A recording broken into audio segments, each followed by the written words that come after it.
తిరుమల శ్రీవారి వార్షిక తెప్పోత్సవాలు ఘనంగా ముగిశాయి. ముందుగా స్వామి అమ్మవార్ల ఉత్సవమూర్తులను శ్రీవారి ఆలయ 4 మాడవీధుల్లో ఊరేగించి శ్రీవారి పుష్కరిణి వద్దకు తీసుకొచ్చారు.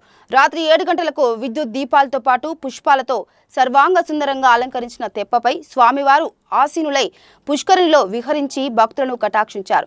మంగళ వాయిద్యాలు, వేద పండితుల వేద పారాయణం, అన్నమాచార్య ప్రాజెక్టు కళాకారుల సంకీర్తనల మధ్య తెప్పోత్సవం నేత్ర పర్వంగా జరిగింది. ఈ కార్యక్రమంలో భక్తులు విశేష సంఖ్యలో పాల్గొని స్వామివారి ఆశీస్సులు అందుకున్నారు.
ఎదురుగా లైట్లు ఉండకూడదు,